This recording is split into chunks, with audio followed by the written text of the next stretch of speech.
Bonjour à tous, je suis Charlotte et je vous invite dans ce nouvel épisode de votre podcast Entrepreneurs d'idées du réseau Apogée. Comme chaque mois, je pars à la rencontre d'un projet remarquable et inspirant. Je vous propose aujourd'hui l'association Handi Chien, qui éduque et remet gratuitement des chiens d'assistance pour personnes en situation de handicap depuis 1989. Grâce à l'extraordinaire complicité qui l'unit à l'homme et également à sa capacité à répondre à plus de 50 commandes, un Handi Chien offre à son bénéficiaire, enfant ou adulte, une meilleure autonomie ainsi qu'une plus grande liberté, tout en favorisant le lien social. Dans ce deuxième épisode, j'ai eu la chance d'être invitée à la cérémonie de remise des chiens aux bénéficiaires par les familles d'accueil et ainsi de recueillir la parole de Sébastien, bénéficiaire de Saxo, de Clara et de Ulrika, donc famille d'accueil, et de Christine Dupuis, vice-présidente de Handi Chien en charge de la vie associative. Alors bonjour, je m'appelle Clara, je suis une des personnes qui était de la famille d'accueil de Saxo. D'accord. Est-ce que vous pouvez me raconter un peu cette histoire ? On n'a jamais eu de chien avant Saxo, même d'animaux à la maison. Mes parents en ont eu, mais pas nous.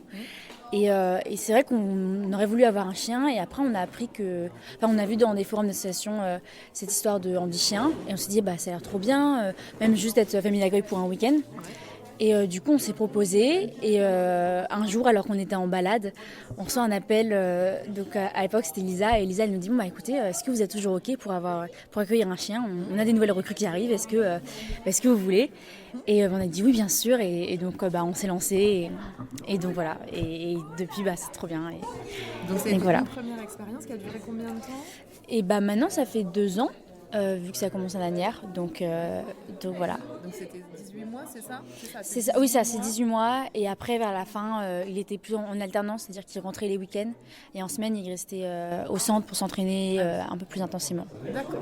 Et comment ça s'est passé un peu cet apprentissage ? Alors, avec Saxo, ça a été très dur au début parce qu'il était complètement foufou et on pensait qu'il allait être réformé en fait. Donc, ça a été beaucoup de travail parce que dès qu'il voyait quelqu'un, il sautait de partout. Donc au début, on travaillait, mais on se disait jamais il va passer. Et puis en fait, il y a des examens.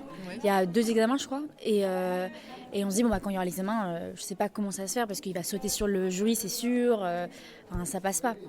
Et pourtant, on a quand même continué, on a essayé de travailler. Et c'est beaucoup mon père qui a beaucoup travaillé avec lui parce que c'est lui qui était le référent. Et ils travaillaient tout le temps ensemble, de faire les courses ensemble, qu'on sorte, faire plein de choses comme ça. Et au final, les premiers examens, ça s'est trop bien passé. Et au final, maintenant il a réussi. Donc on est vraiment contents. C'est top.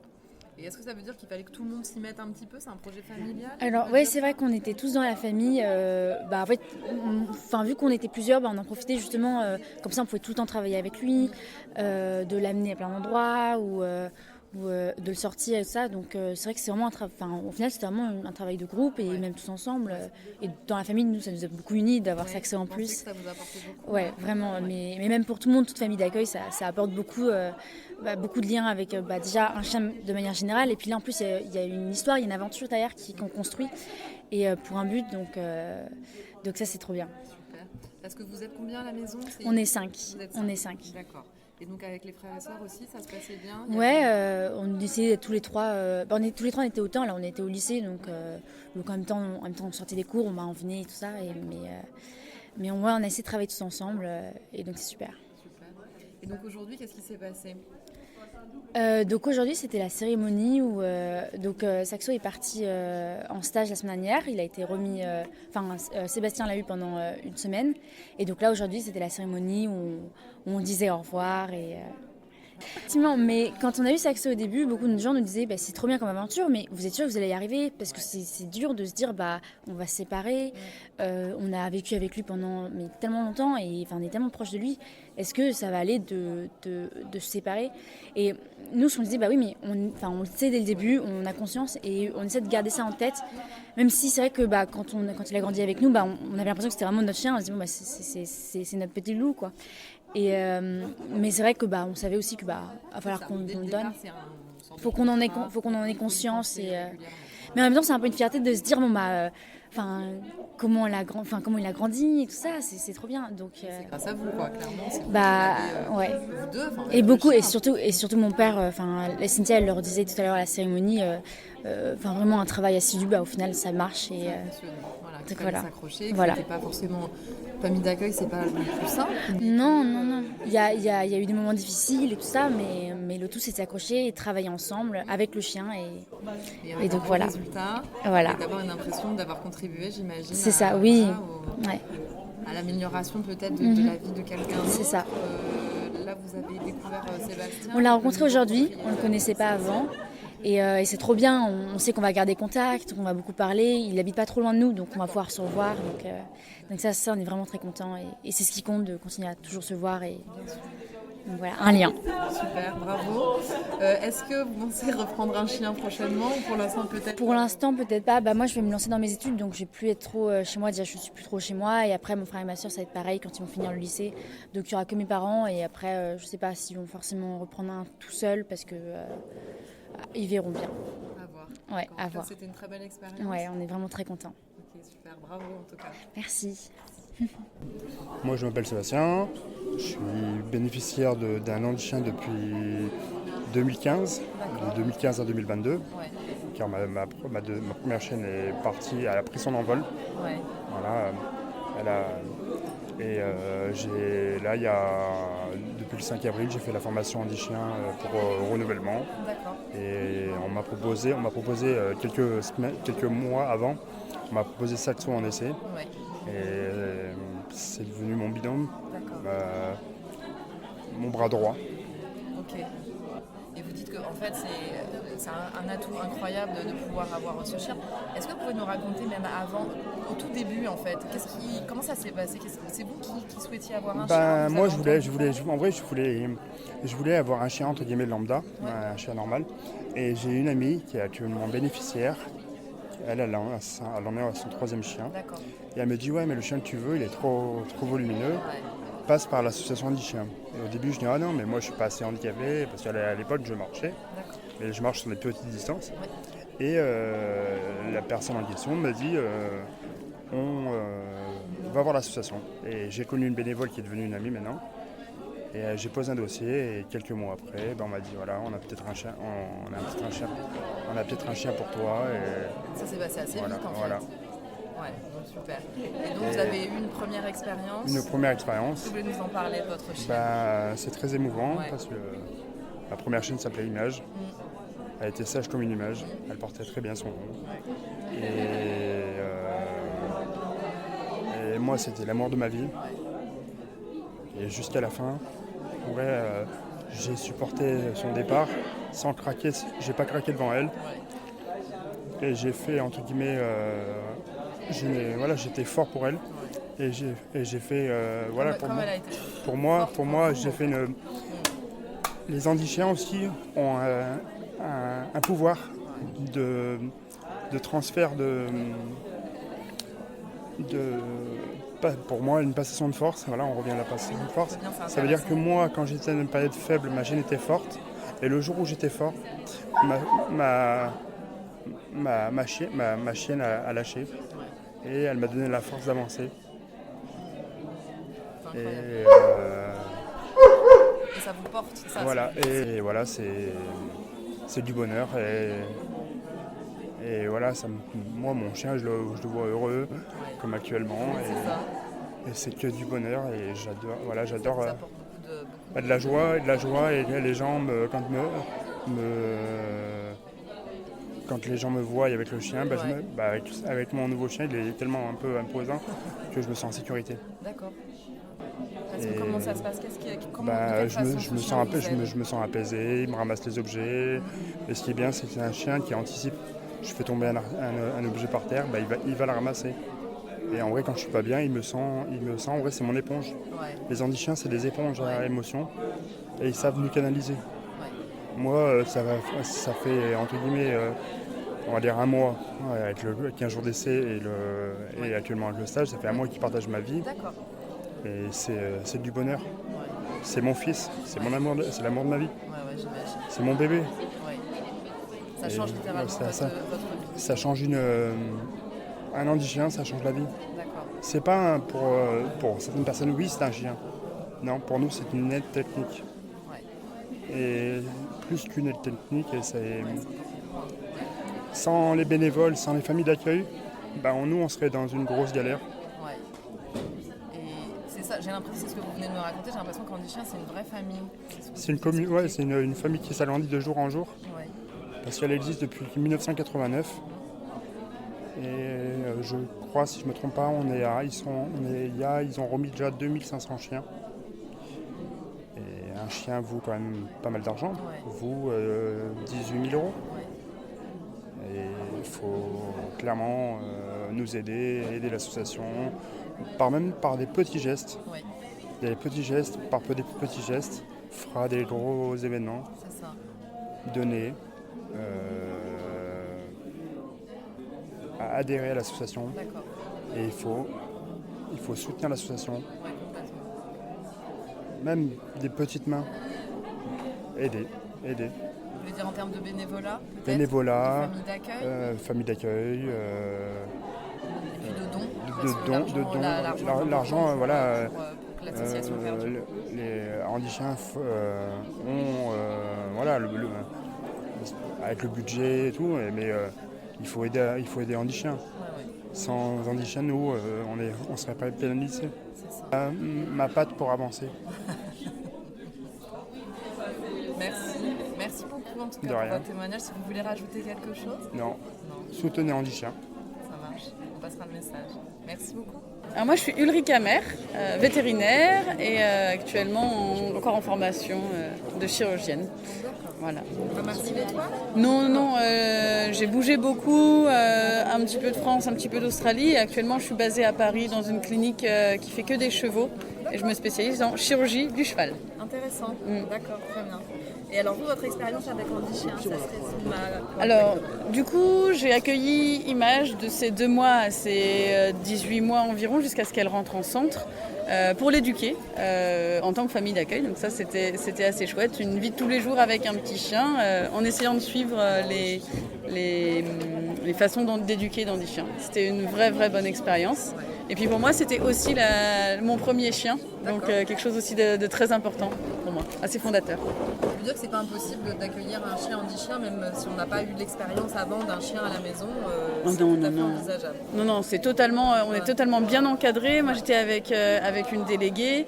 On allait faire des cours toutes les 2 semaines dans une salle des fêtes. Et puis les chiens sont présélectionnés pour avoir des bonnes capacités d'apprentissage. Et en soi, si on suit tout ce qui a été dit pendant les cours et qu'on passe du temps à éduquer le chien, il n'y a pas de raison que ça se passe mal. Et puis c'est surtout que c'est un bonheur de voir que le chien apprend à apprendre et puis apprend à vouloir apprendre plus. Et c'est assez beau de les voir se développer comme ça. Je reviens à votre métier de vétérinaire. Est-ce que ça vous a apporté quelque chose, cette expérience Andy Chien, par rapport à votre métier actuellement? Alors oui, moi je ne travaille plus avec les chiens, mais ça m'a permis de travailler en mix pendant un temps. Et c'est surtout comprendre le système Enfin, c'est un peu l'idée du clicker training, de savoir récompenser et savoir récompenser au bon moment. Et ça, c'est transposable dans toutes les espèces en fait, parce que chaque espèce peut apprendre des choses, que ce soit un chien, un mulot ou un dauphin.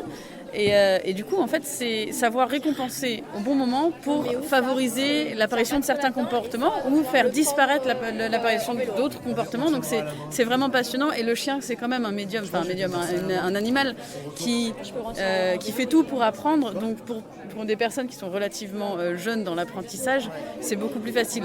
J'ai commencé par le chien, puis après j'ai essayé le poney. Deux façons de vivre différentes, 2 façons de répondre différemment aux friandises et à l'éducation, mais toujours dans l'éducation positive. C'est assez, moi, ça m'a vraiment lancé dans le chemin. Avec cette même méthode, dans le même chemin, ouais. C'était assez marrant comme truc. Super intéressant. Et les plus grosses difficultés, peut-être en tant que famille d'accueil? Moi, j'en garde des très bons souvenirs. Alors maintenant, ça fait 8 ans, je pense, donc on a tendance à romantiser. Mais j'ai eu quelques difficultés lors de l'apprentissage. Typiquement, moi, mon chien était muet, elle aboyait pas du tout. Donc j'ai dû faire dans les rotations, en fait, le donner à une autre personne pendant 2 semaines, ce qu'on fait régulièrement avec Andy Chien pour diversifier. Enfin, c'est ce qu'on faisait pour diversifier l'apprentissage et que les on a des points forts et des points faibles dans nos apprentissages, et les points forts et les points faibles de chacun se complètent souvent assez. Donc moi, j'étais incapable de faire ça, et le fait de faire des rotations a permis. Alors après, par contre, du coup, dans les rotations, on n'a pas nécessairement nos chiens avec qui on a l'habitude, et du coup, on a des chiens qui ont d'autres façons d'être, parfois un petit peu plus excités, parfois un petit peu plus butés, ou qui font exprès d'écouter un petit peu moins parfois, ou alors qui sont totalement focalisés sur quelque chose d'autre. Donc ça peut être un petit peu des difficultés entre guillemets, mais moi c'est la seule vraie grosse difficulté. Puis le fait de l'avoir quand je l'ai laissée au centre aussi, de sentir, alors moi elle n'était pas ultra fan d'être avec les chiens, elle était plus proche d'un humain que des chiens, donc la voir pas exactement à son aise au centre, ça m'a un petit peu surpris. Ça a été une façon de m'habituer, puis après elle s'est vite habituée au centre, et à ce moment-là, après c'était un bonheur d'aller la chercher. On avait fait un système où je venais la chercher les week-ends parce que j'habitais à côté. J'avais cette chance. Et après, quand vous l'avez remis, c'est toujours la question de savoir si c'est pas trop dur émotionnellement. En fait, alors moi je savais que en tant que personne, si j'avais un chien là, à passer ces 2 ans, j'ai fait pendant mes 2 dernières années d'école. Si j'avais gardé ce chien, typiquement, elle s'appelait Image, si je gardais Image après, elle allait rester 10 heures par jour dans mon appart, parce que je ne l'amène pas tout le temps avec moi, et honnêtement c'est pas une vie qui est très sympathique pour un chien. Donc pour moi en fait le fait d'avoir éduqué pendant 2 ans et d'avoir pu la donner à ce moment-là, ou au moment dans tous les cas où moi c'était plus possible de la gérer, au final le timing était parfait, et puis j'ai vu comment Image et Sébastien ont cliqué, et c'était beau à voir en fait. C'était même souvent quand on le remet, souvent les gens disent c'est un petit peu triste de voir partir avec quelqu'un d'autre. Moi, c'était vraiment une joie, parce que je voyais comment ça avait cliqué. Comment, avant, quand elle me disait bonjour, j'étais un petit peu sur le monde entier. Et quand Sébastien est arrivé, quand elle m'a dit bonjour, j'étais juste un ami de jeunesse auquel on fait coucou. Et puis elle est repartie sur Sébastien. Donc c'était vraiment beau de voir la suite, quoi. C'est-à-dire que je savais qu'elle était d'entre bonnes mains, qu'elle allait avoir un bon milieu de vie, quelqu'un qui allait s'en occuper tout le temps, et quelqu'un qui allait satisfaire ses besoins de chien. C'est-à-dire que le milieu du chien, c'est l'humain. Un chien, c'est fait pour être avec son humain, et du coup, moi, je ne pouvais pas lui offrir ce que Sébastien lui offrait, donc c'était vraiment génial. Alors après, à partir d'un certain temps, on parle plus trop du même chien, c'est-à-dire que moi, j'ai éduqué une chienne qui était ultra dynamique, qui allait en montagne et tout ça, c'est normal, elle n'aura pas la même vie après, mais au fur et à mesure, du coup, elle se plaît dans cette vie, et c'est très beau à voir en fait. Et puis de voir qu'elle s'épanouit dans sa vie, et qu'il n'y a même plus besoin en fait. Elle me dit bonjour, mais c'est tout, quoi. Il y a pas de... C'est un vieil ami, quoi. C'est ça qui est intéressant. Elle s'est complètement adaptée. Exactement. À la nouvelle situation. Et donc là, je vous êtes toujours en lien avec Sébastien, donc à qui vous avez remis le chien. Il y a ce chien qui n'est plus là malheureusement. Donc il y a quelques années. Vous avez gardé ce lien, c'est ça que je trouve intéressant. Oui, alors du coup on essayait de garder en contact. Alors moi j'ai tendance à quand même assez me noyer dans le travail, donc on reste en contact assez sporadique, mais c'est pareil, c'est comme un ami d'enfance, on s'appelle, on a l'impression qu'on ne s'est jamais vraiment quitté, on se parle pendant 2 heures, on prend des nouvelles de l'un l'autre, du chien, de comment ça évolue, comment ça avance, comment on pense la chose, et puis là du coup typiquement dans la fin de vie d'Image aussi, savoir exactement comment il le vivait, l'accompagner au moment où malheureusement elle est décédée. Alors pour moi c'est toujours un peu... Je suis un peu plus lointaine, j'ai tout le côté scientifique aussi, donc c'était beaucoup plus, entre guillemets, facile pour moi, lointain, et de l'accompagner, et puis de se remémorer tous ces bons moments ensemble, et puis essayer d'aller de l'avant jusqu'au jour où aujourd'hui on remet Saxo, la nouvelle famille remet Saxo, et du coup moi je trouve que ça clôt le chapitre Image en beauté, et ça permet à Sébastien de changer de page et d'ouvrir une très belle histoire qui va se faire avec Saxo. C'est trop beau. Oui, c'est très beau, très émouvant. Et c'est surtout, je vois que ça crée énormément de liens, en fait. L'histoire de la communauté, de la famille, ça a beaucoup de sens ici au sein d'Andy-Chien. On le ressent vraiment parce qu'en fait, les personnes ne se quittent pas en quelque sorte. Enfin, c'est pas... On s'occupe du chien, on le remet, puis c'est terminé. Il y a toute une histoire derrière, il n'y a que des choses intéressantes derrière, donc c'est ça que je trouve super intéressant. C'est l'idée, en tout cas c'est l'idée quand on s'engage, on sait qu'on s'engage pour 2 ans, et plus pour essayer de suivre le chien. Après, ça, je vous avoue, c'est vraiment dépendant des gens. C'est-à-dire qu'il y a des familles d'accueil qui préfèrent, à qui ça fait un petit peu mal de perdre leur chien, donc qui préfèrent couper. Il y en a d'autres qui préfèrent avoir des nouvelles dans la suite, qui gardent contact avec les familles, tout ça. Donc ça, c'est très très variable de personne en personne. Nous, avec Sébastien, on s'est bien trouvés et au final, on a une communication. Alors, pareil, on parle pas tous les jours, hein, mais Non, bien sûr, mais vous avez gardé voilà, ce on lien. garde un petit lien comme ça, ponctuellement dans l'année pour prendre des nouvelles de l'un l'autre et suivre l'évolution. Et c'est pas mal. En fait, ça me va. Ouais, c'est très bien. Ça vous donne pas envie d'en reprendre un? Alors non, si. Alors en vrai, moi c'est des choses j'aimerais vraiment parce que j'ai adoré. Enfin, j'ai vraiment aimé éduquer un chien. Je trouvais que de voir les engrenages marcher dans la tête, dans le cerveau du chien, on sent comment il apprend et tout ça. Donc ça c'était vraiment passionnant. C'était un moment où j'avais du temps dans ma vie. J'étais étudiante, j'allais en cours modérément, donc j'avais beaucoup de temps pour m'occuper des chiens. Le problème, c'est que maintenant, tout mon temps là est dédié à mon travail actuel et du coup, ce serait pas sympathique pour le chien d'avoir un chien actuellement, mais que ce soit handi-chien ou que ce soit un chien personnel, pour l'instant j'ai décidé de faire la pause. J'aimerais bien essayer d'avoir le temps après, quand j'aurai un job stable, mais ça, seul l'avenir nous le dira. C'est ça. En tout cas, vous avez déjà bien contribué, en tout cas. Merci beaucoup. Il n'y a pas de souci, c'est avec plaisir. Merci. Au revoir. Bonjour, je suis Christine Dupuis, je suis vice-présidente de l'association Handi-Chien en charge de la vie associative. Je suis bénévole depuis 2009. Pendant une dizaine d'années, j'étais un petit peu dans l'ombre en organisant des soirées années 80, des crosses avec les enfants, des marchés de Noël pour collecter des dons pour Handi-Chien.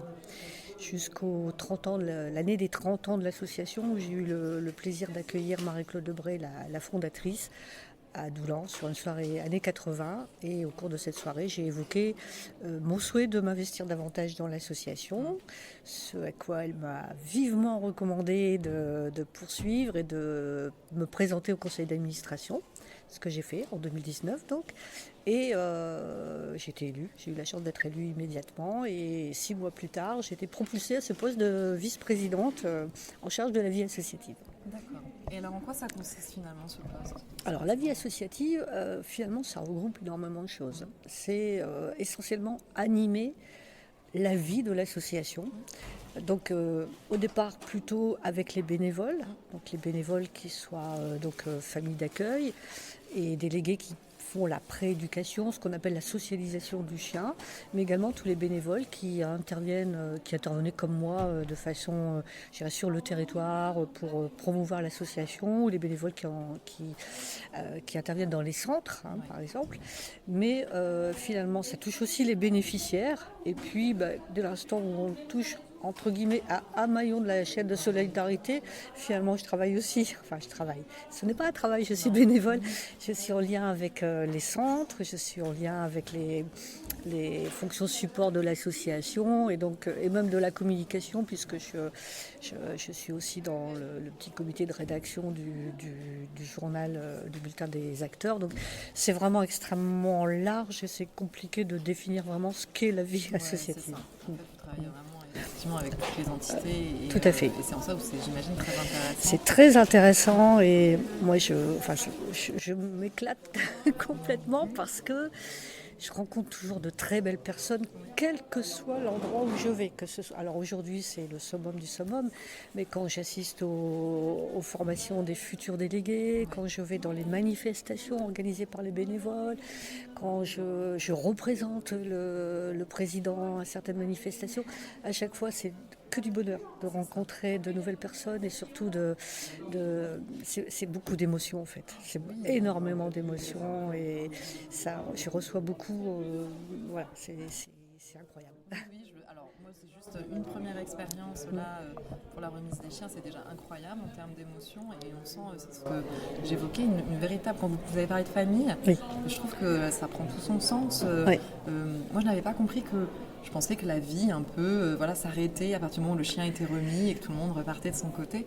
Et je me rends compte qu'en fait, il y a tout se développe derrière, il y a des relations qui sont super intéressantes. C'est tout à fait ça. Et des liens humains qui sont incroyables à partir de cette expérience. C'est exactement ça. Et justement, il ne faut pas que ça s'arrête à la remise, parce que ces bénéficiaires attendent depuis plusieurs années leur chien parfois. Ça peut être 3 ans, ça peut être 4 ans, parce que la difficulté, c'est de trouver le bon chien pour le bon bénéficiaire. Et ça, on ne peut pas se louper, parce que c'est ce qui va garantir le succès de l'apport du chien d'assistance auprès du bénéficiaire. Et il ne faut pas que ça s'arrête là, parce que d'abord, il y a un suivi qui est réglementaire, qui fait partie justement des conditions de labellisation des centres anti-chats. Mais c'est surtout que ce bénéficiaire, quelque part, parfois il est en difficulté, il n'ose pas le dire. Donc il faut pouvoir repérer ces petites difficultés. Et ça ne peut pas être sur une visite technique, ça ne peut pas être sur le bilan annuel qu'ils sont obligés de remplir ce dossier de suivi vétérinaire. Ça ne peut être que dans le contact quotidien. Et puis surtout, tous ces bénévoles, et nous sommes pas loin de 1000 bénévoles sur le territoire, on estime même à 1200, puis en fait on ne saura jamais combien, parce que certains bénévoles le font de façon très ponctuelle sur une manifestation. Mais en tous les cas, ces bénévoles se sont tous mobilisés pour faire en sorte que justement ce bénéficiaire reçoive ce chien. Et la seule façon, je trouve, de porter le bon message autour de nous, c'est d'avoir un bénéficiaire qui témoigne de ce qu'apporte le chien d'assistance dans son quotidien.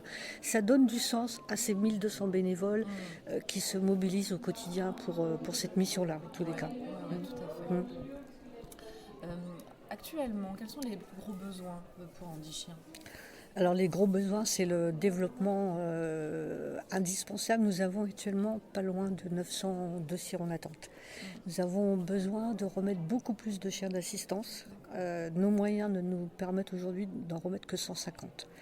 Quand je dis nos moyens, par an. Quand je dis nos moyens, il est important de signaler que ce ne sont pas des subventions, ce sont les dons. On part de la générosité. Quand on parle de la chaîne de solidarité, c'est la générosité des donateurs, des mécènes. Alors bien sûr, il y a les clubs services, il y a parfois des gros chèques qui peuvent être remis par des entreprises, mais la plupart, ce sont les petites collectes de terrain, les manifestations comme des crosses avec les enfants dans des collèges, etc. Et donc ce sont à 97, voire 98% des dons privés. Il n'y a que 2 à 3% de dons publics. Et vraiment, là où on met vraiment l'effort aujourd'hui, c'est pour aller chercher justement l'engagement des services publics pour financer les chiens d'assistance. Et on aurait besoin de multiplier par 2 nos capacités quasiment. On aurait besoin d'au moins 200 à 250 chiens par an. Donc c'est énorme. Donc voilà, notre priorité, elle est là, c'est d'aller chercher justement les moyens complémentaires qui nous permettront de pouvoir augmenter les capacités des centres, mais aussi aller chercher des bénévoles, des familles d'accueil, des délégués qui acceptent justement de prendre un chiot à 2 mois pour l'amener jusqu'à 16 mois, pendant 16 mois, jusqu'à 18 mois à l'entrée du centre, pour parfaire son éducation et faire en sorte qu'effectivement, comme aujourd'hui, on puisse remettre en chien dans cette promotion. C'est extraordinaire. Parce que le chien, alors bien sûr, il a la connaissance technique des ordres, bien sûr, c'est un abord technique au niveau de l'autonomie. C'est une éponge à émotion. C'est un confident pour le bénéficiaire. Le bénéficiaire parle à son chien, il lui explique. Le chien, il n'a même pas besoin parfois de l'ordre pour anticiper le besoin de son bénéficiaire. Le bénéficiaire qui est en fauteuil, qui laisse tomber son téléphone, le chien spontanément va aller chercher. Il n'a pas besoin de lui dire apporte. Non, il sait le faire. Et puis le chien a une valeur qui est inestimable, c'est qu'il redonne aux bénéficiaires un rôle social. Et quand quand on repense à la loi du 13 février 2005 qui est justement de redonner cette citoyenneté aux personnes en situation de handicap, eh bien ce chat, il y contribue parce que, oui, je vais vous citer un mot d'un bénéficiaire qui disait moi, mon chat cache mon fauteuil. Parce que quand je sors, en fait, le fait de voir mon chat, c'est quoi comme race, comment il s'appelle, etc. Et puis, un autre bénéficiaire, l'année dernière, me dit, mais le fait qu'on nous confie un chat, ça nous responsabilise. Parce que nous, les personnes en situation de handicap, on a l'habitude d'être aidés. On nous apporte de l'aide, on est assistés. Mais le jour où on reçoit le chat, on a la responsabilité de ce chat. Et ça nous redonne une place dans la société. Ouais, complètement. C'est indispensable. Ce qu'on aime aussi mettre en avant dans les projets, c'est ce qu'on appelle nous les clés de succès. On peut dire qu'Handichien, c'est un véritable succès. Est-ce que vous pouvez révéler, vous comme ça, pourquoi ça fonctionne et quels sont les points forts de l'association Handichien? Alors, 3 points forts. Les points forts, les bénévoles. C'est parce qu'il y a des bénévoles que ça fonctionne. Alors, il y a aussi un point faible, c'est qu'on confond toujours handichiens et les chiens guides. Ça, c'est un point faible.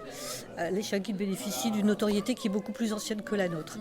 Mais en tous les cas, handichiens, ce sont des valeurs de respect, de partage, du bien-être animal et de la qualité de vie du bénéficiaire. C'est vraiment l'essentiel qu'il faut connaître. Et juste, je vais terminer. Qu'est-ce qui vous donne la pêche? Qu'est-ce qui vous fait lever le matin? Quelles sont vos ressources? Ressources, on me le demande toujours, mais comment tu fais? C'est Handichat. Je suis tombée dans le chaudron magique. Quand j'ai découvert Handichat, tout à fait par hasard, parce qu'en fait, j'étais responsable d'un centre de rééducation. Je faisais le téléthon avec les patients. Et une personne m'a dit, mais c'est bien, même depuis, mais concrètement, on ne sait pas où ça va, notre argent, etc. Et je ne sais pas pourquoi, ce jour-là, j'ai pensé à Handichat, alors que je ne connaissais pas plus que ça.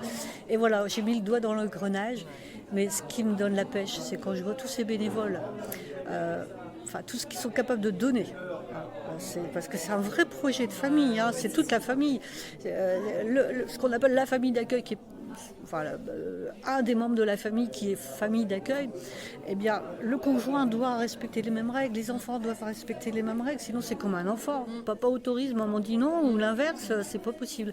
Donc moi, ce qui me motive, c'est ce que je suis venue faire aujourd'hui, c'est de voir la patate sur les bénéficiaires qui, ils sont heureux de recevoir ce chien et de voir les familles. Vous avez vu les larmes, mais les larmes de bonheur, parce que c'est vraiment leur récompense aujourd'hui de voir ça. Et franchement, et là tout à l'heure, j'ai même fait pleurer un représentant de la CPAM parce qu'il était impressionné par le message que j'ai porté tout à l'heure, et il a été touché. Et c'est pour tout ça, en fait, c'est pour tout ça. Et moi, je dis bravo à toutes ces personnes qui donnent pour Handichat, mais qui donnent de leur temps, de leur personne. Je ne parle pas de l'argent, de tout cet amour que les gens sont capables de partager. Et ces rencontres avec toutes ces belles personnes au quotidien, c'est ça qui me motive au quotidien. Et ça fait du bien, on en a besoin, je crois, en ce moment. Oui, tout à fait. Merci beaucoup, bravo pour votre engagement. Merci à vous. J'espère que cet épisode saura vous inspirer. Merci à toute l'équipe Handichien de Merci l'Étoile pour son accueil, et un grand merci pour le partage de ce moment émouvant et convivial durant la cérémonie de remise des chiens. Les éléments retenus à travers ce 2e épisode: la richesse de l'association à travers son réseau bénévole, le rôle social du chien qui redonne une place dans la société, les valeurs de l'association autour du respect, du partage et du bien-être animal. Vous retrouvez tous les épisodes sur vos plateformes habituelles, n'hésitez pas à vous abonner. Besoin de valoriser votre projet par un podcast? Vous pouvez me contacter par mail à charlotte.nivelet@apogée-du6ess.org. À très bientôt.